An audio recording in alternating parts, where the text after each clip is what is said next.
Tricia looked at the note for what felt like the 10th time. The handwriting was legible, but the content was crushing. Tricia, I'm sorry, but I can't go on like this. I've fallen in love with another woman, and today she and I are leaving for another city. Don't look for us. Tell the kids I love them. Hector.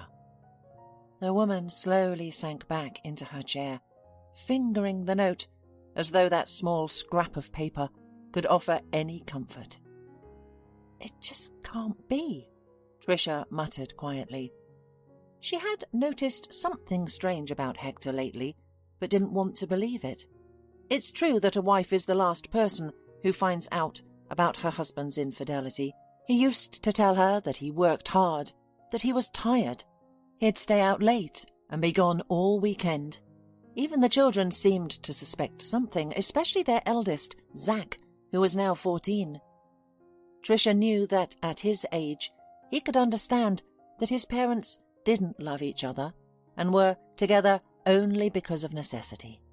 Yet in front of the children, the woman maintained the play about a happy family. Daddy just works hard, she'd answer their questions, smiling to make it believable. He does it for us. She noticed Zach's skeptical frown, but he didn't question her further, likely to spare his younger siblings. Or perhaps he believed the adults would resolve it themselves. Tricia had long been tortured by suspicions, and she did her best to ignore them. She found long blonde hairs on her husband's car seat, even though her own hair was dark walnut-coloured and had been cut short. Just giving a ride to one of his co-workers, Tricia explained her suspicious finding. She also rationalised the smell of another woman's perfume on his clothes, the late-night messages, and the evasive looks from his friends. Why, she thought, clutching the note in her hands. Why did I justify him when everything was so obvious? But the reason was easy. She was used to trusting him, or perhaps, and she had never lied to Hector, even about minor matters, throughout their 15-year marriage. Or maybe she was just terrified of shattering their stable world that she had grown so accustomed to over the years. Don't trouble trouble until trouble troubles you, Tricia's grandmother used to say. Tricia did just that, pretending everything was as it used to be, until Hector took the first step. Mum, what are we having for dinner tonight? Zach asked, peering into the kitchen. He had a knack for sensing her mood, and immediately realised something was off. Tricia flinched, attempting to hide the note, but her son snatched it from her hands after reading it for a few seconds. He sighed maturely, not surprised, as though he had long been prepared for such a situation. I see. Have you called him yet? Why? What do you mean, why? The eldest son responded, sitting next to her. Among all the children, he resembled Tricia the most, with dark hazel hair, expressive green eyes, and a straight, neat nose. But unlike the gentle Tricia, Zach was serious and wise beyond his years, as if he was preparing to take on the role of family head. You'll have to discuss divorce, alimony, and who's going to pay for the flat. We still have a mortgage for 5 more years. You're probably right. I should talk to him about it. It's just that I don't believe it's real yet. Her son sighed, covering her hand with his. I understand, Mum. This is very difficult for you right now. But we both knew this was going to happen at some point. How long has he been cheating on you? 3 years? 5 years? Tricia recoiled. I don't know, and let's not discuss that. You'd better call your younger sister and brother to dinner. Zach stood up. Okay, you're not going to tell them yet, right? No, I'll contact your father first. Tricia crumpled the note and tossed it in the trash. However, despite her attempts, Hector didn't answer any calls or texts. At his work, Tricia was told that he had resigned a few days ago. Tricia also called some of his friends, and they didn't know anything either. The woman gazed thoughtfully out the window. The children were asleep, giving her time to deliberate on her next steps. After Alicia, their youngest daughter, was born 7 years ago, it became apparent that Tricia would not be able to go to work for a long time. "What's the point?" her husband had asked. "Even if you work double shifts at the hospital, your salary won't cover expenses for babysitting, cleaning, cooking. Someone has to take care of the children and the house while you are at work." Tricia sighed, acknowledging that nurses were not so well paid. "Why don't you focus on the house and the children? I'm sure we'll manage financially." So she heeded her husband's advice and resigned from the hospital where she had worked for many years.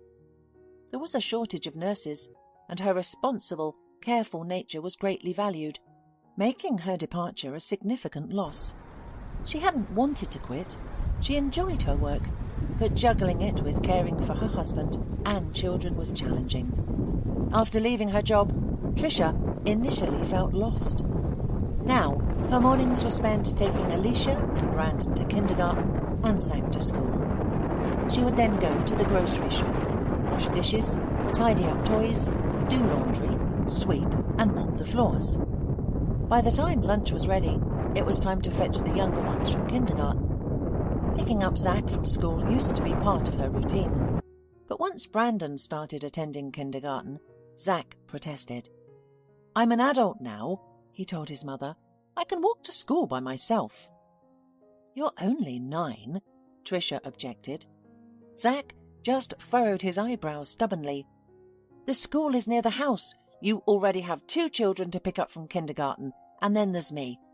I'm embarrassed to walk with my mum, like a little kid, honestly." His mother sighed and agreed. Once Zach decided he was unyielding. Over time, Tricia assimilated into this home life routine and could hardly remember her working days. Their income from Hector was sufficient, and he was content to return to a clean house, a hot dinner, and well cared-for children after work. And his wife no longer smelled of iodine and other medicine. However, now Tricia was at a loss about what to do. She hadn't worked for 7 years. They still had a few more years to pay off the mortgage for their apartment. The money she had could last for a month or 2 if they cut all expenses. She hoped Hector would come to his senses and call, but she had a gut feeling that wouldn't happen. What should she do then? Where should she get money? Tricia had no one to help her. She didn't know her father, and her mother had passed away 5 years ago. "I need to find a job," Tricia thought, "or we'll end up on the street." The woman sitting across from Tricia glanced at her resume again and sighed heavily. She pushed her heavy metal-rimmed glasses down to the tip of her nose. It was nearly the end of the workday, and the employment officer wanted to get it over with and go home as soon as possible. But now she had to deal with this situation. A 30-year-old woman, the mother of 3, who hadn't worked for 7 years, having last been a nurse in a hospital. "I don't know what to suggest to you," she said. "I assume a daily duty or even full-time work wouldn't suit you." Tricia sighed and gestured dismissively. The woman snorted in displeasure. "Then I have nothing to offer you." "Nothing at all?" Tricia asked for clarification. "Yes," she said briefly, but seeing the look of desperation on Tricia's face, the woman tried to reassure. "I still have your phone number. If anything comes up, I'll call you."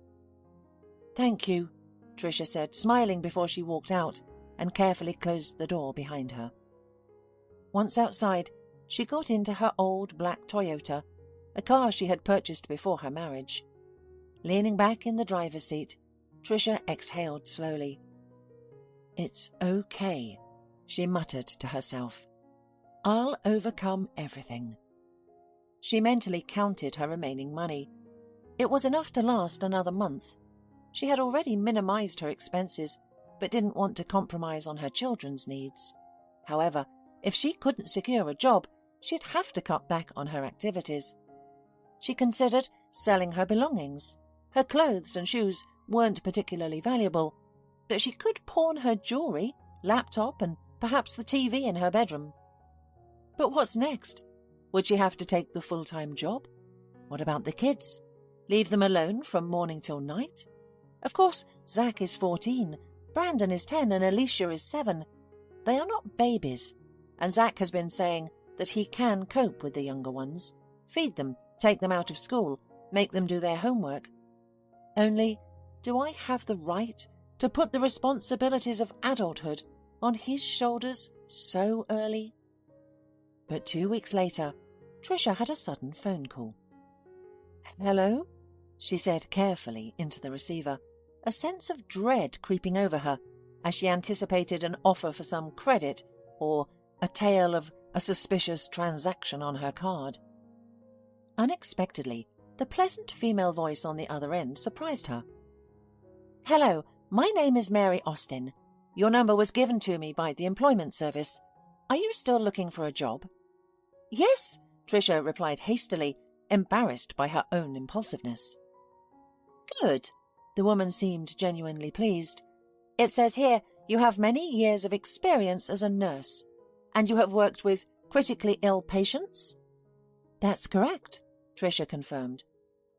"I'd like to ask, would you consider a position as a caregiver?" Tricia hesitated for a moment. She had never worked as a caregiver, but she reasoned it couldn't be much harder than nursing. If she could manage an entire ward, she could certainly handle one seriously ill person. "I would need to know all the conditions first," she answered cautiously. "Of course, I'll tell you everything," Mary Austin promised. "Would it be convenient for you to come to my office tomorrow morning at 10 o'clock? "Yes, of course." "Great. I'll text you the address. See you tomorrow. I'll be waiting for you." "Goodbye," Tricia replied, ending the call. Her heart pounded inexplicably. It was too early to celebrate, but the spark of hope had been reignited. After dropping the kids off at school, she drove to the appointment. Along the way, she replayed potential answers to any questions she might be asked and noted down her own queries on her phone. The office was in the city centre, inside a huge modern business centre. As Tricia stepped into the immaculate, almost silent elevator, she surmised that Mary Austin must work for some very affluent people. "Good afternoon, who are you?" A young, pretty girl, likely a secretary, greeted her in the reception area. "I have an appointment here for an interview at 10 in the morning," Tricia informed her, "for the position of caregiver." "Oh," the girl replied, surprised, yet sympathetic. But she quickly regained her composure and smiled politely. "Please sit down. I'll check everything." Tricia sat down and the secretary called on the phone and asked something quietly and quickly into the receiver. The answer was apparently positive. She then stood up, smiled at Tricia again and said, "Miss Austin is expecting you. Please come in." Tricia was escorted like royalty. She was slightly unsettled, doubting a mere nurse could receive such treatment. She even wondered if there had been a mix-up. "Hello," Tricia said briefly as she entered the office. Mary Austin was an attractive woman around Tricia's age. She had black hair tied neatly in a low ponytail, an expensive pair of glasses, and was clad in a business suit. "Good afternoon. Please have a seat." She gestured to a soft chair opposite hers. "Our records show you have extensive experience as a nurse, including care for critically ill patients. You're also interested in a caregiver position?" the woman asked. "That's correct." "Good. I represent the interests of a client who needs such a caregiver. He has been paralyzed below the waist for several years and suffers from several cardiovascular, respiratory and digestive diseases," Mary explained. Tricia nodded, showing she was attentively listening. "Physically, your work won't be strenuous. The entire house is adapted for my client's needs. It has a motorized wheelchair, elevators, handrails, etc. Medical tasks will be simple. Injections, pills, drips, and so on. Nothing you wouldn't know how to do as a nurse." "I see," Tricia said. Mary paused, as if choosing her words carefully for her next question. Then she asked, "I guess you have children?" Tricia swallowed. From that moment, the woman at the employment centre began to look at her in such a way that it became clear that she would never get a job. But there was no point in lying. "I have 3, Tricia replied. Mary nodded thoughtfully. "They're all in school? And they'll be on vacation soon, right?" "Yes, in a couple of weeks." "Are you considering a residential option? My client's house is out of town. It would be inconvenient for you to commute daily." Tricia shook her head. "I don't have anyone to leave my children with," she said sadly, expecting to be dismissed. But Mary said, "You don't have to leave them. You and your children will live together on the estate, in the outbuilding. It's a separate, cosy building. I assure you, you'll like it." Tricia looked at her incredulously. "Are you saying that we can live in the tenant's house for free?" Mary nodded and smiled. "Additionally, you won't have to cook. The meals are free, as is the lodging. You'll eat with the rest of the staff." "That sounds tempting," Tricia said cautiously, suspecting a catch. "Exactly," Mary confirmed cheerfully. "Would you like to know the work hours and wages?" "I would," Tricia replied cautiously, and Mary swiped across her tablet screen and turned it toward Tricia, whose eyes widened. "This is the weekly pay," she explained. "In a week?" Tricia was even more surprised. "So much?" "Yes," Mary sighed a little too humanly, distracting from her flawless business image. "I understand you're expecting a catch, and there is one." Tricia pressed her lips together, slowly nodded, and looked questioningly at Mary, who removed her glasses and tiredly rubbed the bridge of her nose. "My client is a unique individual with a challenging character. Not everyone can get along with him," Mary said finally. Tricia exhaled in relief. "That's it? I've encountered all sorts of people in my years at the hospital. We didn't receive additional pay for dealing with difficult personalities." "It's not quite that simple. I can't guarantee a stable work schedule. Essentially, if my client decides he needs you at 2 a.m., you will have to wake up and be there." "But everything you'd mentioned before is accurate?" "Yes. The salary, as I previously mentioned, is paid weekly due to high staff turnover. You and your children will live in a separate building and have meals provided. If you or the children need transportation, a car with a driver will be available. So, in return, I must care for an irritable elderly millionaire and be ready to serve at any moment." "You could say that." "I'm ready," replied Tricia. "When can we start?" After some time spent on paperwork and waiting for the children's holiday to start, they finally packed up and headed to Mr. Arnold's estate. "Mum, is he some sort of madman?" Brendan asked. "We're going to an isolated place." Tricia flushed, aware that the driver Frank was listening. He had been sent by her new employer. "Brandon," Tricia scolded, "we're not just going anywhere. It's a closed settlement. Mr. Arnold is an ordinary person. Please mind your words when you meet him. This job is crucial to me." "Mr. Arnold will likely only meet you," Frank interjected. "He isn't fond of new people. Also, he instructed me to take you directly to the outbuilding." "I see," responded Tricia. Shortly afterward, they arrived at the settlement. "Wow," Brandon explained. "If there are people living here, they must be very wealthy." "Brandon," Zach chuckled, while Alicia almost hit her forehead against the glass, straining to see everything. Once they drove through the entire settlement, they reached a large area enclosed by an elegant yet tall wrought iron fence. The driver pressed a button on a small black remote and the gate swung open. "We are now entering the estate grounds," Frank commented. They drove for a while along a road lined with neatly trimmed trees. A massive modern house made of glass and metal loomed ahead. However, the car veered left and didn't head towards the mansion. A few minutes later they pulled up to a small, tiny wooden house. Upon entering inside, Tricia noticed that despite its compact exterior, the house was surprisingly spacious inside. The small entryway led directly into a living room that also served as a kitchen and dining room. A large ensuite bathroom was available, and, most importantly, there were 4 bedrooms. "Wow!" Brandon squealed. "Am I getting my own bedroom?" Tricia smiled. "It appears so." In their apartment, the brothers shared a room, while only Alicia had her own. Zack gazed at his mother and smiled. "He's all grown up now," thought Tricia suddenly. "He needed a separate room a long time ago."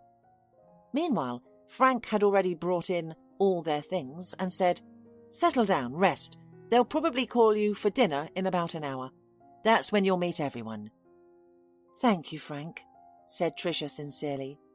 He smiled. "It was a pleasure to meet you all. I hope you enjoy it here and decide to stay." In the hour they had, everyone managed to unpack their things and start getting used to their new surroundings. "Mummy, I really like it here," exclaimed Alicia, running up to Tricia and hugging her legs. Tricia smiled and stroked her daughter's hair. "I'm very glad," she said. "I hope you won't get bored here while I work."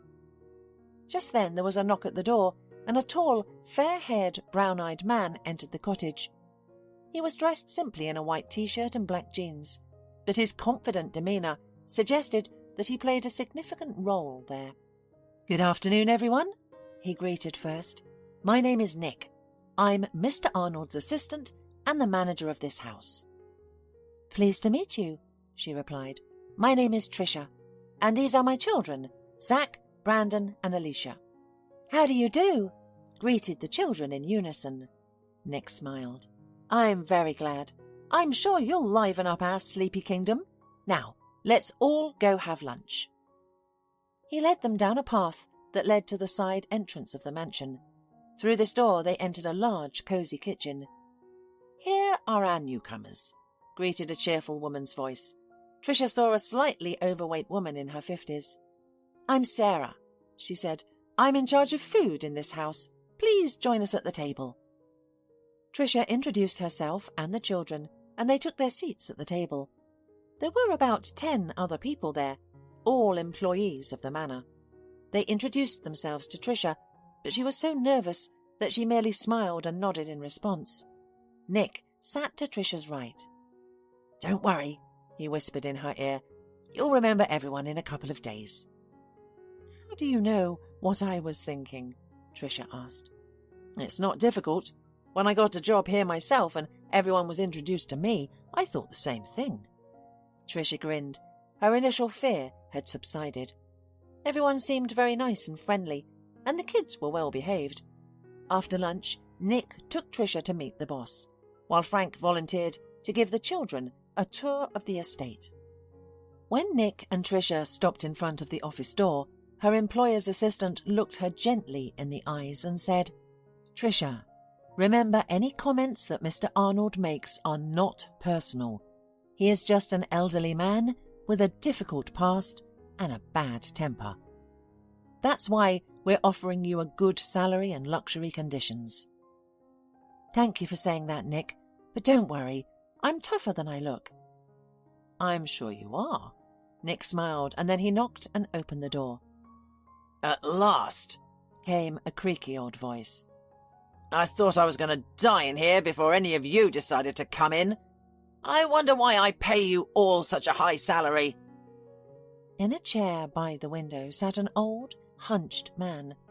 Tricia immediately thought he was the type of character depicted in books as an evil old relative to a poor orphan. It was clear that Mr. Arnold was once a tall and robust man, but age had made him frail, drawing him closer to the ground. His shoulders remained broad, even a little proudly so. With his short grey hair, stubble, long straight nose, tightly closed lips, and eyes that were angry and prickly, he looked at Tricia coldly. His eyes, once probably blue or green, were now so faded it was hard to tell. With those eyes, he studied Tricia as if scanning her, checking what was inside her. "Who is it?" he asked Nick, ignoring Tricia as if she weren't capable of answering.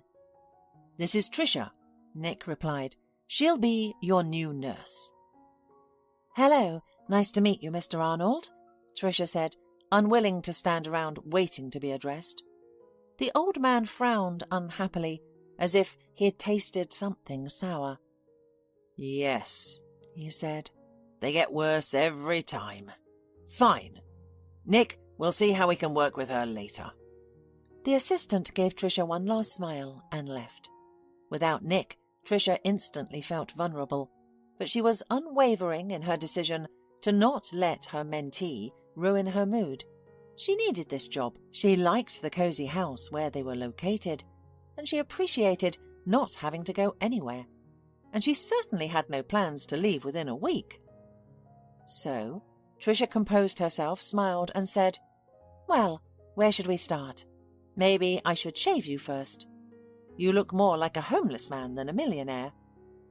Why did I say that? She thought in horror. I wanted to discuss my skills, how I'm a highly qualified nurse. Now he's going to fire me for sure.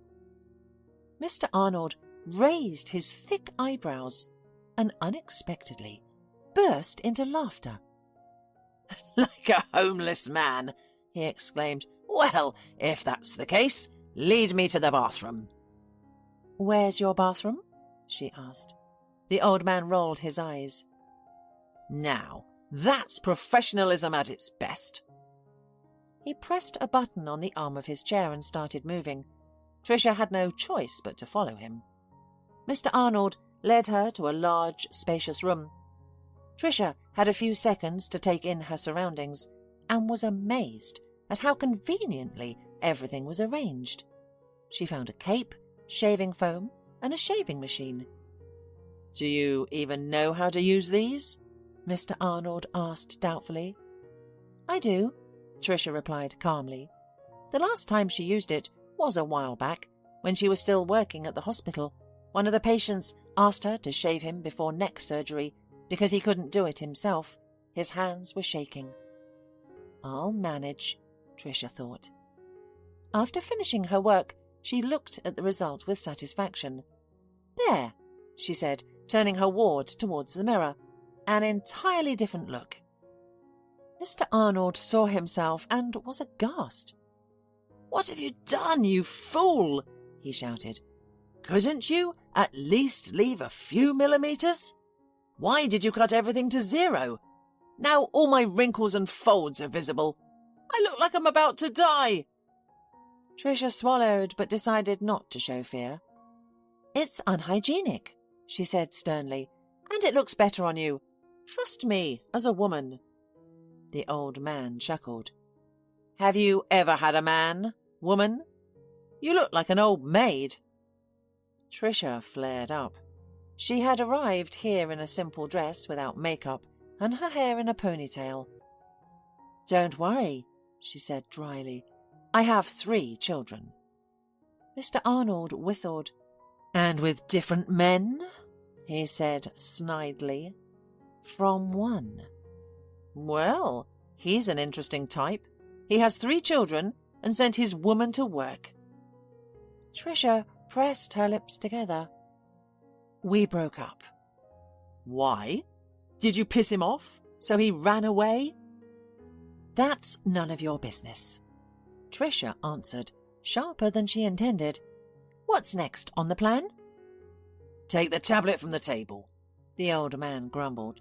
"There should be left a detailed schedule." Tricia found the tablet at the indicated place. She looked over it. Indeed, there was a lot to do. It seemed that Mr. Arnold was seriously ill, judging by the number of pills and injections he required daily. "Have you had lunch yet?" the woman asked. "No, I was waiting for you. Of course I've had lunch." "I see." Tricia decided not to respond to his rudeness. "Then you can take a rest and Then you take a rest and I'll make an IV now." "You're a genius, I see." She clenched the tablet, her fingers turning white. but said nothing. "Should we start the drip with you lying down?" Tricia, gathering her courage, once asked Nick if their boss had a wife and children. "As far as I know," he replied, "no children. But he had 4 wives." 4? Tricia gasped. "Yes. He married his first wife when he was quite young. I think she was from a wealthy family, and he was either working for her father or they were in business together, I'm not sure. It was a marriage of convenience, and in the end they divorced. Then he married a model who was 10 or 15 years younger. They were together for 3 or 4 years, but he caught her cheating and divorced her as well. The third wife left him. She was a young and pretty girl, and she quickly got bored with him." "Wow," Tricia sighed. "And the 4th? The 4th was an old friend of his. They were the same age and had known each other for a long time. They married when they were both over 50. They seemed to have a good life together, but she died about 5 years ago of cancer." "That's sad," Tricia commented. "Yes, those who have been working here longer than me say that's when he changed. He was supposedly quite bearable before. Not an angel, of course, but one could live with him. Now he's becoming more difficult each day." "That's sorrowful. Does he have any relatives?" Nick shrugged. "He has a sister who has her own children and grandchildren, but they live abroad and rarely visit." "He's a very lonely man," said Tricia. "It's sad to be so sick and to live alone in a huge house." "True," replied Nick. "He takes his frustrations out on those around him." Every evening, Tricia looked forward to the end of the workday, when she could finally spend time with her children. They had settled in quite well. All the staff on the estate were friendly towards Zach, Brandon, and especially little Alicia. Sarah treated them with treats. Frank would take them for rides, with Tricia's permission, when he had errands for the boss. They loved exploring the estate with its massive garden and many beautiful quiet corners. They only made sure to avoid the master of the house, which was not difficult. Mr. Arnold only went for walks with Tricia, usually in the morning and occasionally in the afternoon or late evening. After 2 weeks, Tricia was reminded for the first time of her irregular working hours. She and the children had long been asleep when her phone suddenly rang. It was Nick. "Tricia, rush to the house immediately. Mr. Arnold is having a seizure." Instantly awake, Tricia remembered she had been warned that her patient could have such attacks. Without bothering to dress, she threw on a robe and rushed into the house. She quickly entered the bedroom. Mr. Arnold was half lying on the bed and breathing so hard that she heard his whistles and wheezes from afar. Next to him was Nick, who had already opened the windows and was gathering the medical supplies. Nodding in gratitude, she began to work. She placed an oxygen mask over Mr. Arnold's face and started the oxygen supply. She then found the necessary medication and administered it. Thankfully, the attack wasn't severe, and the drugs took effect quickly. "How are you, Mr. Arnold?" she asked, once his pulse and breathing had stabilized. The old man wheezed. "For the man who nearly died, I'm well." "You need some hot tea," Tricia suggested. "I'll have it made right away." "Good," he replied. "Also, I have one more favour to ask. Will you do it?" Tricia nodded. "Yes, of course. What is it?" "Hurry up next time, or you'll be too late." Tricia felt her sympathy for the old man evaporate. "I'll try," she replied coolly. "I'll go and arrange for the tea." After she had asked for the tea to be made, Nick came into the kitchen. "How are you?" he asked. "Fine." "That's just the way he is. He'll play the scumbag till the end, even when he's dead." "Play?" Tricia asked. "That's the way he is in my mind." The manager sighed and ran his hand through his hair. "You know," he said in a confidential tone, "I sometimes think the boss isn't really like that. He just decided at some point that this was the only way to communicate with the world, and he's now afraid to act human." Tricia shrugged her shoulders. A noble version, Nick, but I'm sorry. I believe he's being sincere. Nick smiled. Would you like some coffee? He suggested. No, I'd rather go to bed. Good night. Good night, Tricia. The next day, when Tricia and the children came for breakfast, Nick made an unexpected announcement. Tricia, you have the day off today. Why is that? She wondered. The manager shrugged. The chief said so. His sister's visiting him with the kids. I guess they'll look after him. Tricia frowned. And the injections? The drip? Nick waved his hand. Don't worry, we call a nurse from a private clinic. And why doesn't she come every day? Why do you need me? The boss doesn't like new people. Sarah suddenly chimed in with a smile, who was serving cheesecakes to the children. That's why he insists on having someone permanent, someone who knows all of his habits. I see, Tricia replied. She added mentally, so he drives people crazy and makes them quit. A permanent slave is more pleasant to abuse than nurses from a private clinic who will be different every time. She didn't say it in front of the children because she wanted them to believe she had a good job. We've almost all been given the day off, Frank chimed in. If you don't mind, Tricia, and you guys too, I can take the kids to the zoo, and we can stop for lunch somewhere on the way. Hooray! Alicia cried joyfully. Of all three, she was the closest to the young, cheerful driver, who always paid attention to the children. No, my dears, Tricia said firmly. Frank has the day off and I can't impose on him. But the driver dismissed her concerns. Don't worry, Tricia, he said.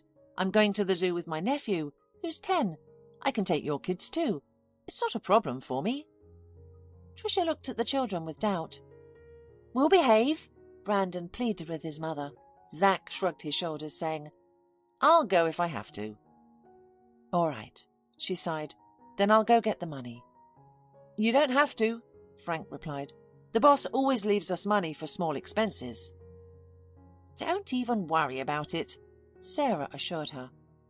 After breakfast, Frank and the children went to the garage to start the car. Only Nick and Tricia remained in the kitchen. Do you have plans for the weekend? Nick asked Tricia. I'm not sure. I guess I should go to the city and check on the apartment. Nick perked up. Do you want to go together? I've got a couple of the boss's errands to run. It won't take long, and then we can check your apartment. We could have lunch on the way back, if you don't mind.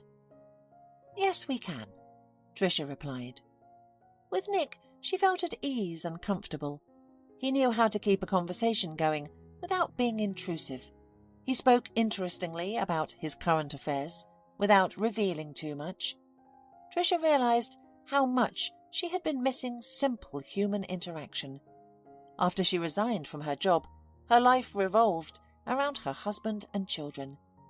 She had friends from college and work, but they had their own lives.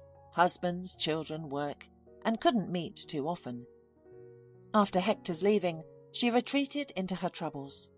Worrying about job prospects, mortgage payments, and her children's feelings consumed her. She had no time for herself. How long have you been working for Mr. Arnold? She asked Nick. Nick thought for a few seconds, then replied, 5 years. That's a long time, she exclaimed. Well, except for you, I'm probably the newest in the house. Amazing. How do you all manage to stay? Has he always been like this? Nick laughed. When I started, he was perhaps a little gentler, but he wasn't particularly kind. I can't deny that I've had my difficulties with him. I can imagine, Tricia sighed. For the first 6 months, I wanted to quit about 7 times a day. Eventually, it became less frequent. Now, I don't think about it at all, Nick confessed. Tricia frowned. Why? Is it the salary? It plays a part, yes, but it's not the only reason. What else, then? Tricia was curious.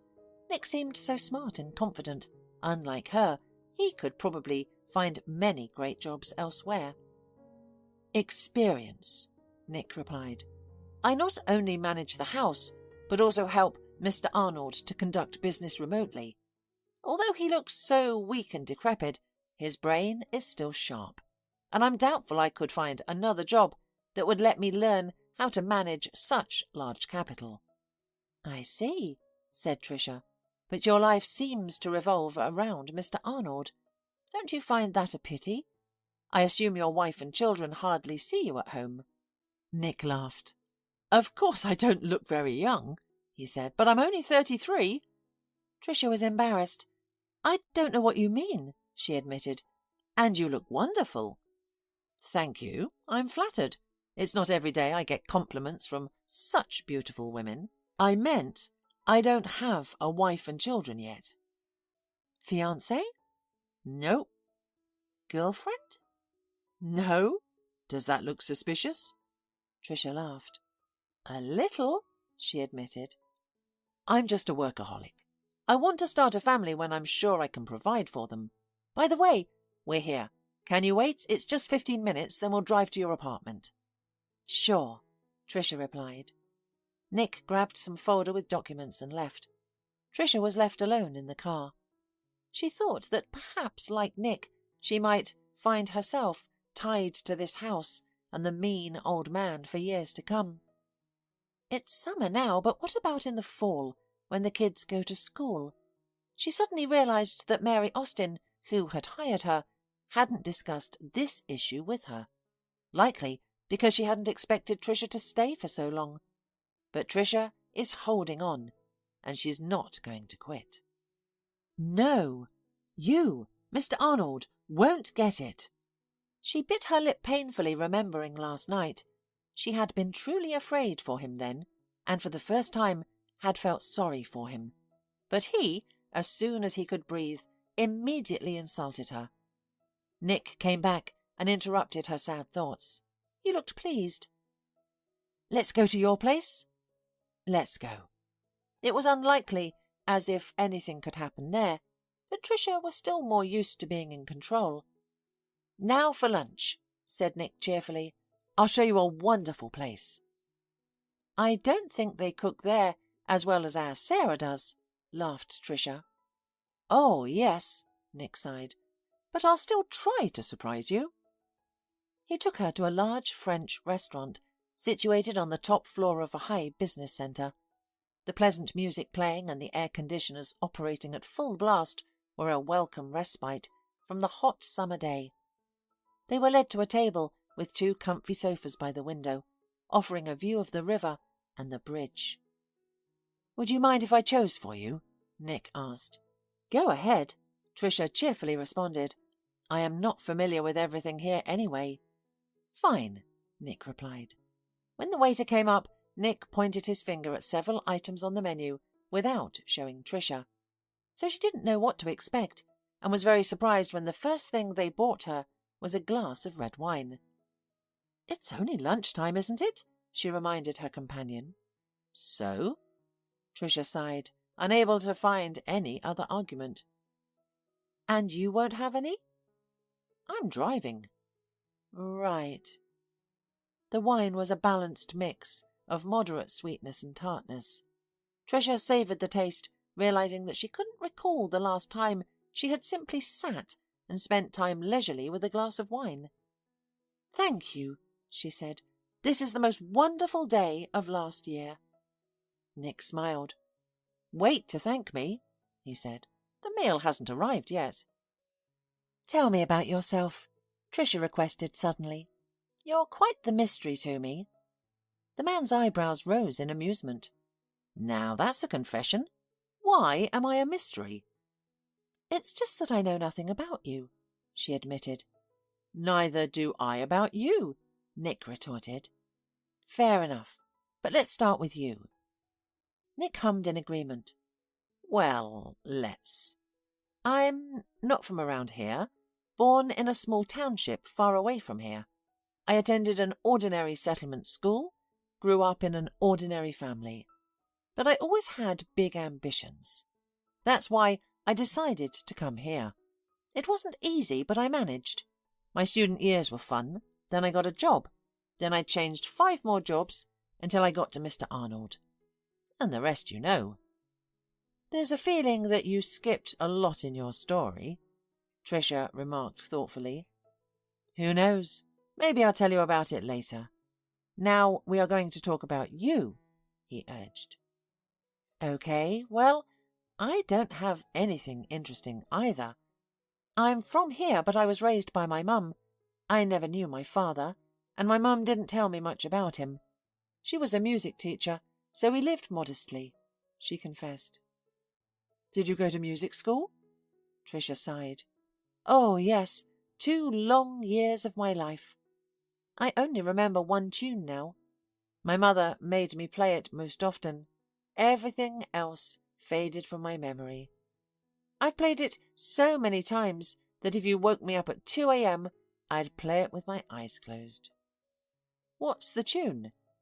Bach? Chopin? Tchaikovsky? No, it's not classical, that's for sure. Honestly, I don't even know. My mum never told me who wrote it. I have a theory that she composed it herself, but I can't confirm it, she shared. Do any of your children go to music school? No, Tricia responded curtly. Unlike you, I didn't study very well, Tricia continued. For some reason, I suddenly decided that I wanted to be a nurse. I thought it was a beautiful, noble, and romantic profession. It is, said Nick. Not a bit, sighed Tricia. No, I don't regret it. I found studying interesting and working as well, especially at work where I met Hector, my husband. He was your patient? Yes, I had just started working and I didn't know how to do anything myself. I remember even my hands were shaking when I was giving injections or dressings. I thought it was obvious, but Hector didn't notice. Nick smiled. I'm sure he fell in love with you at first sight. He said he did. In fact, I liked him too. We started dating soon after, and 6 months later we were married. Shortly after, I found out I was pregnant. You've become a very young mum, Nick smiled. Yes, the first time was difficult, but then my mum was still alive. She helped me a lot. Tricia sighed. Then Zach grew up, went to kindergarten, and I went back to work. However, when he turned 4, I got pregnant with Brandon, and 3 years later Alicia was born. After Alicia was born, we decided I'd stay at home, so I didn't work for 7 years. Wow, said Nick. I must say you're doing a great job, especially after such a break. Tricia smiled. Thank you, that's nice to hear. Can I ask you a personal question? Nick asked. Tricia took another sip of wine. Why did I split up with my husband? Yes. He left me, Tricia confessed, possibly influenced by the wine. He just left a note saying he was in love with another woman. He didn't even talk to you? Tricia shook her head. What about the children? He didn't even say goodbye to them either. How awful! And child support? Tricia smiled sadly. It's all right. I'm fine now. That's why you're hanging on to this job. Exactly. They fell silent for a few minutes, contemplating the conversation they just had. Then Tricia asked, What about your love life? You're only 2 years younger than me. I can't believe you haven't had a serious relationship. Nick smiled sadly. I have, and quite a long one. When I was still at college, I dated an ambitious girl. We both had ambition, but our goals were different. My ambition was career-focused, while hers was to find a successful man. Aren't you a successful man? Asked Tricia in surprise. Well, thank you for such a compliment. It's hard for me to assess myself. Then I say you are a successful man, interrupted Tricia. Much obliged, replied Nick with a smile. Well, regardless, my girlfriend at the time did not see me as a successful man. She broke up with me, saying she deserved better. A very foolish woman, Tricia commented.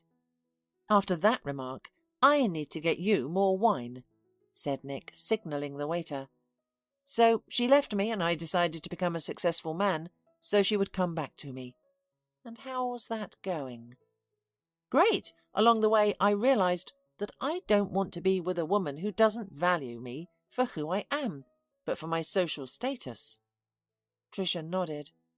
And I don't want to be with a man who left, leaving only a note on the table, she said. Nick smiled sadly. I fully support such a wise decision. In the morning, Tricia awoke with difficulty.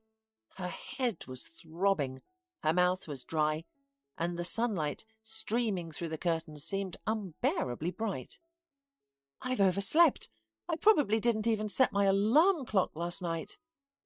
But the clock indicated that it was still early. Tricia showered and brushed her teeth. Ensuring that the children were still asleep, she quietly went to the main house. Sarah was already bustling about in the kitchen. "Oh, Tricia," the woman greeted her cheerfully. "Good morning. You're up early today?" "Yes," Tricia replied hoarsely. "I seem to have had a wild day off yesterday." Sarah smiled understandingly. "You'll be fine. In an hour you'll be as cheerful as a 15-year-old schoolgirl." Soon she placed a large cup of fragrant tea, redolent with berries and herbs, before Tricia. "The best cure for a hangover," Sarah declared confidently. "And eat this." She placed a plate with a large sandwich with meat, lettuce, tomatoes and eggs in front of Tricia. "This is the most delicious thing I've ever eaten in my life," Tricia said blissfully as she ate her breakfast. "You're magic." "Thank you," Sarah replied, embarrassed. By the start of the workday, Tricia had recovered significantly, and Mr. Arnold was unusually amicable today. Perhaps his meeting with his relatives had influenced him, but he barely critiqued Tricia's actions and refrained from derogatory remarks. "You're surprisingly quiet today," Tricia commented during their traditional afternoon walk after lunch. "It's not evening yet," Mr. Arnold responded, but without malice. "Those are your children, right?" He pointed to Brandon and Alicia, who were chasing each other around the fountain. Zach was sitting on a bench reading a book with one eye and keeping an eye on the younger ones with the other. "Yes, mine," answered Tricia, fearing a reprimand. But Mr. Arnold simply nodded. "They're good kids, and they seem friendly." "Thank you," Tricia replied cautiously. "Are you raising them alone?" The boss continued his unexpected interest. "I'm alone now," she replied. "That's why you put up with me," he said, not as a question, but as a statement. Tricia didn't respond. "I too wanted to have many children when I was young," Mr. Arnold suddenly disclosed. "But it didn't work out." "You've been married 4 times, haven't you?" Tricia asked in surprise, then regretted her words. She wasn't supposed to know such information, but surprisingly the chief didn't comment on it. Mr. Arnold seemed to gaze into the distance, as if mentally reviewing his entire life. "My first wife didn't want children, and at the time neither did I. We were young and spoiled, both from rich families. We wanted to have fun and enjoy life. Or rather, my wife did. I was more interested in building a business." "So why did you get married?" Tricia asked. "The parents insisted. It was beneficial for the common cause. I wasn't against it. She was a pretty girl, and I thought we'd be fine. But after a few years it became clear that we were entirely different people. I got divorced and went to work." He paused. "Could I have some water, please?" Mr. Arnold suddenly asked. Tricia quickly handed over the bottle. Mr. Arnold took a sip and continued. "I have almost nothing to say about my second and third wives. I married them for status. They were young and beautiful. I thought it would be great, but each time I quickly realized it wasn't what I wanted. All they wanted from me was money." He paused again. Tricia offered more water, but the man shook his head. "There was a time when I could have experienced true love." "Your 4th wife?" "No, that was before her. I didn't marry that girl. I've regretted it many times since, but I don't want to talk about it. It's too personal." "So everything else isn't too personal?" Tricia thought, puzzled as to why he chose to share all this with her. "My 4th wife has become more of a friend," said Mr. Arnold. "I already knew about her diagnosis when I proposed marriage." "Diagnosis?" Tricia asked. "Yes, she had cancer. We had known each other for years. Our parents had been friends since childhood. Over the years we kept in touch intermittently. Then we met, talked, and decided to spend a few years together. Were you with her until the end? Tricia asked. Mr. Arnold nodded. She was a wonderful woman and a true friend. After she died, I didn't want anyone else. I sympathize with you, Tricia said sincerely. After her words, Mr. Arnold seemed to snap back to reality. We're talking too much, he said. Let's go home. It's time for my evening pills. Following this peculiar conversation, Tricia again felt pity for her boss. Their communication didn't improve significantly, yet she found his harsh words easier to bear. As summer was ending, Tricia began to consider the approaching school year. How do you like it here? She asked her children. I like it very much, Alicia answered first. Anya cooks deliciously. Frank takes us everywhere. There's a big garden and we can play all day long. You'll be going back to school soon, Tricia reminded her. Her daughter made a funny face. I don't want to go to school, she said. Tricia sighed and looked at her middle child. I like living here too, Brandon said, but I understand that we have to return to school in the city. Brandon sighed. Then Tricia looked at her eldest son. I think we need to talk, Zack said and led his mum to the yard. Summer is ending. We'll all have to go back to school soon and consider our accommodation situation. Tricia smiled, saying, You're as rational and serious as ever. Their son nodded, confessing, Daddy called me the other day. Tricia's eyes widened in surprise. Why didn't he call me? I guess he's afraid, but the official reason is that he's very busy. I see, Tricia sighed. What did he want? As far as I can understand, he wants to meet with you, perhaps to discuss the divorce, or maybe he wants to reconcile. Tricia laughed, exclaiming, Reconciliation? Well, maybe.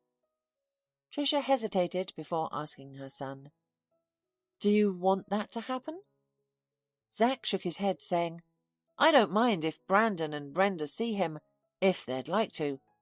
I'll see him too if necessary, but the rest is for you to decide. He is your father, she reminded, but I don't think I love him any more, and I can't forgive what he did. You don't have to forgive him. Regarding our school, why don't you talk to Nick? He might come up with something. I'll try. You're the smartest, as always. Tricia hugged her son.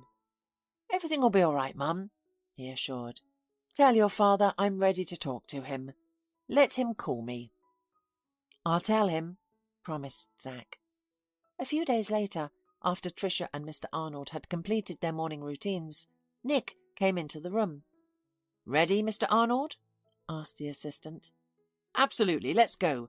You're coming with us too, replied the boss, addressing Tricia. Me? She looked surprised.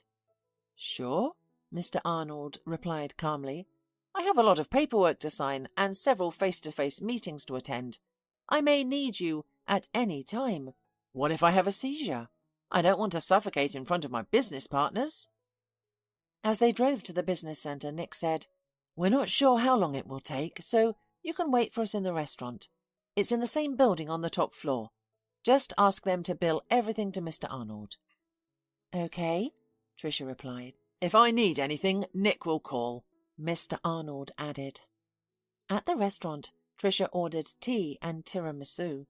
She suddenly thought that this would be the perfect opportunity to meet her husband. He seemed to be in town, and they had pressing matters to discuss. She called him, and he agreed to come over. What a nice place you picked, he said as he sat down at the table. Hector had not changed much, except for losing some weight. You look wonderful, he complimented. Thank you, Tricia replied. You too. He shrugged shyly. I'm glad you called. Tricia sighed. We should have talked a long time ago, at least to decide when to file for divorce. That's precisely what I wanted to discuss, Hector said, and moving closer, He gently placed his hand on hers. "Perhaps we were hasty," he suggested. "Maybe we don't need a divorce." "We were hasty?" Tricia asked incredulously. "It was you who left me. Left a note and didn't even say goodbye to the children. You didn't answer calls or messages and just disappeared from our lives as if we meant nothing to you after 15 years of marriage." Hector squirmed uncomfortably in his seat. "Forgive me," he said. "I don't know what came over me. It was like some kind of lapse of mind." Tricia sighed and pulled her hand free. "I won't ask you how long you've been unfaithful or why you decided to leave. But why couldn't you talk to me properly? Why did you abandon the children?" Her husband lowered his eyes in shame. "I don't know, Tricia," he confessed. "I think it's a midlife crisis. At some point, everything just became too much. The work, the household chores, the 3 kids. You were always with them, and I felt sidelined. I was tired of this damn life full of duties." "Is your new love young, fun, carefree, childless?" Tricia asked. "Sort of. I lost my head back then. I didn't have the courage to tell you or the kids." "What's different now?" she inquired. Hector moved closer. "I've realized how much I've missed you and the kids," he confessed. "I want things to go back to how they were." Tricia slowly shook her head. "Nothing has changed," she said. "We'll reunite and you'll run off with another girl in a few weeks." "I won't do that," the man insisted. Tricia sighed. "Hector," she said, "I've had time to think.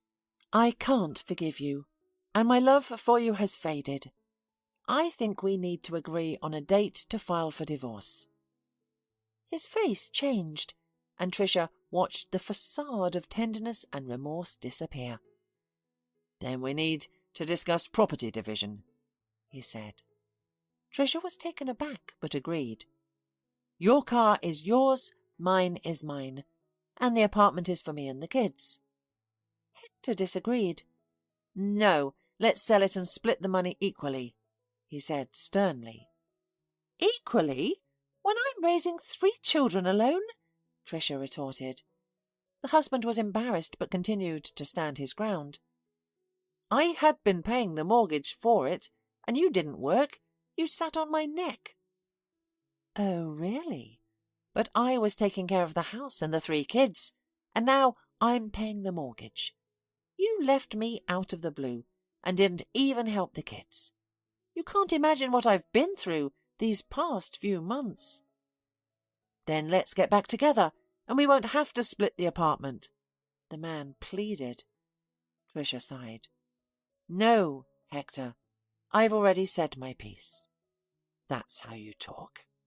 The husband's voice lowered to a snake-like hiss.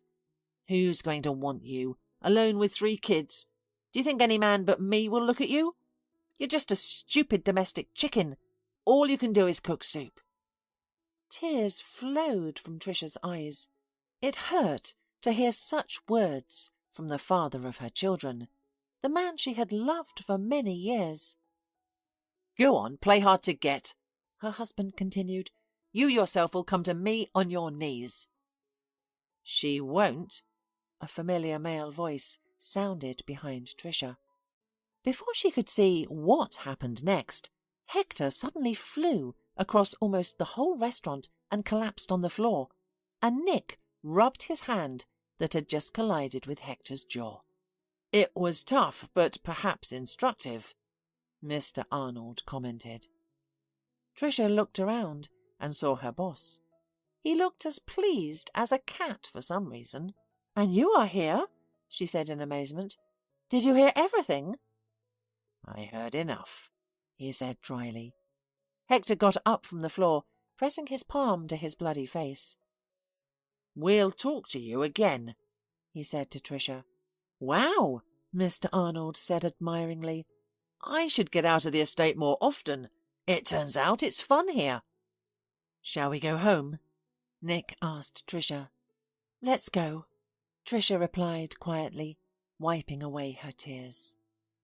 At home, he was sent to the kitchen to drink tea and calm down. "We have something to discuss with the boss," said Nick. "And you just relax for a while. I'll call you."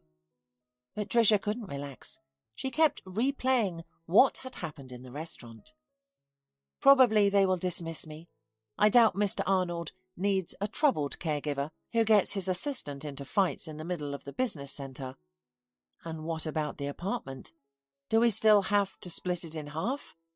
Where will I and the kids live then? What if I have to find a new job? Even if I don't get fired today, the school issue is still on the table." The woman's head was filled with so many problems. "Tricia, let's go." She lifted her head. The expression on Nick's face didn't reveal what was in store for her, so she rose and obediently followed him into the chief's office. "What a spectacle you've given us today," Mr. Arnold cheerfully commented. "I am sorry," said Tricia. "I didn't anticipate things turning out this way." "That's okay. It was even amusing," said her boss. "Well, we have other matters to address now." Tricia squeezed with fear. "Do you wish to continue working here?" Mr. Arnold inquired. "Aren't you going to lay me off?" Tricia asked, surprised. "Do you want to be fired?" "No," she answered hastily. "Then I won't fire you." "Okay." Tricia was taken aback. "Your children will soon start school, so I'll provide a car and driver to transport them to and from school." Tricia was stunned. "But why?" she asked. "Because I don't want to find a new caregiver," the boss replied calmly. "Thank you," Tricia muttered. "We also need to address your living arrangements," Nick added. "What about them?" Tricia asked, confused. "Living in that house during the winter is one option," Mr. Arnold explained. "It's warm and all, but it's not very convenient to run to and fro in the frost. Let's take a look at your new rooms." "New rooms?" "There's a wing of the house that's practically empty," explained Nick. "That's where we plan to put you." They left the study and moved towards rooms Tricia had never visited before. "Why is this wing empty?" Tricia asked with curiosity. Mr. Arnold sighed. "It's part of my past," he said. "I wanted to forget it and not remember it, but now I realize it's time to leave the past behind." They entered the largest room. "This is the common room," the boss said. "There's access to 4 bedrooms from here. Just enough for you." Tricia walked around in surprise, taking in the rooms. Each room was like a separate work of art. The furniture was beautiful, tastefully selected, and pictures adorned the walls. Everything was thought out, down to the smallest detail. However, it was clear that no one had used it for many years. "I wonder why," thought Tricia. More mysteries. Suddenly, she noticed the outline of a familiar object under a white cloth. "A piano!" Tricia exclaimed in amazement. "May I?" She turned to Mr. Arnold, who shrugged his shoulders. Tricia carefully removed the white cloth that covered the instrument and ran her finger over the keys. The instrument was slightly out of tune, but certainly playable. The woman sat down and began to play the only melody she remembered, one her mother had played for her countless times since she was a child. The first few notes were difficult, but her hands soon recalled the tune, and her fingers danced effortlessly across the keys. She sat with her back to Mr. Arnold, unaware of the changes in the elderly man's expression. At first, his face stretched in astonishment. Then he turned his head, as if to confirm his ears weren't deceiving him. Soon, tears began to roll down his cheeks. Nick looked at his chief and could not hold back a surprised exclamation. "Mr. Arnold, what's wrong with you?" Tricia quickly stopped and turned, amazed, to her charge. Unashamedly, The elderly man was sobbing, wiping his face with his shirt sleeve. "How do you know that tune?" he asked. "It was written just for me." Once Tricia and Nick had calmed Mr. Arnold, they returned to his study, where he began his story. "When I met Megan," he started, "I was still married to my second wife. We stopped living together for that moment, only meeting to discuss property division. I was exhausted of all this. Work, the divorce. One day after a business meeting, I let my driver leave and went to the park. I sat on a bench and realized how pleasant it was. Just sunshine, bird songs, greening trees. And then I saw Megan." Tricia was stunned, her heart pounding. She could hardly believe what was happening. "She was so beautiful," Mr. Arnold said dreamily. "I have never seen a woman so beautiful. And when she smiled at me, I knew I was done for." Tricia noticed Nick looking at her, but he seemed embarrassed when she caught his eye and turned his attention back to the boss. However, Mr. Arnold seemed oblivious to his surroundings, lost in memories from over 35 years ago. "My feet led me to her," he continued, "and for the first time in my life, I was scared. I was terrified she would refuse to know me. I've known many women, but none have struck such awe in me upon first sight." To my delight, she agreed. He smiled blissfully. "I don't think I've ever been so happy. My wife and I were already separated, so I brought Megan to this house and built this wing just for her. It's the sunniest side of the house, and the piano—" "Did she play for you?" Tricia interrupted. "Yes, Megan taught music, and that tune you played, she composed especially for me." "Why did you two break up?" Tricia asked. A tear rolled down Mr. Arnold's face again. "I was a fool," he said calmly. "I wanted to marry Megan, and she refused me. She said that she and I were from different worlds, that she didn't want to become just a rich businessman's wife and stay at home. I tried to persuade her, told her she could do whatever she wanted and be herself. But she refused and ended our relationship." "Then why do you say it was your fault?" Tricia asked. Mr. Arnold sighed. "Because I didn't insist on my own way. Because I gave in easily. Because I didn't find out then that she was pregnant." Tricia looked up at him. Mr. Arnold was staring right back at her. "Yes," he said calmly. "I'm sure you're my daughter." Tricia blissfully stretched out her legs and lifted her head, enjoying the sun. She liked it here. The sea always had a positive effect on her, especially now they were starting vacationing as a family every year. "Mum, did you see that? I swam faster than Brandon." Alicia ran up and exclaimed. "Not faster, don't lie," the middle son shouted. He was clearly tired and out of breath, but didn't want to admit defeat to his younger sister, who had been going to swim lessons for 3 years and showing great results there. "I just let you win," Brandon stated. "Sure you did," Alicia retorted. She knew her capabilities and understood her brother was swimming with all his might. Brandon ran off resentfully towards the beach house. "Honey, did you have to tease him?" Tricia gently reprimanded her daughter. "Okay, go take a shower. We'll go to dinner soon." After her daughter had run off, Tricia stretched, reluctantly got up from the sunbed and walked toward the house. She saw Zach lying in the hammock, as usual, talking on the phone. Again with his girl chattering, Tricia thought. He's all grown up now. "Dinner in half an hour," she informed him. He nodded in response, indicating that he heard his mother's words. The spacious house was cool. Mr. Arnold and Nick were, as usual, seated in the living room playing chess. "We'll be going home in 3 days. And you haven't even gotten a tan. Tricia sighed. She playfully ruffled her husband's hair and gave her father a kiss on the cheek. Don't worry, Tricia, her father reassured her. We'll make it. How's the sea? Nick inquired. Warm, Tricia responded. How's the game? It's a draw, the father sighed. Nick is not only adopting my business acumen, but also my chess-playing skills.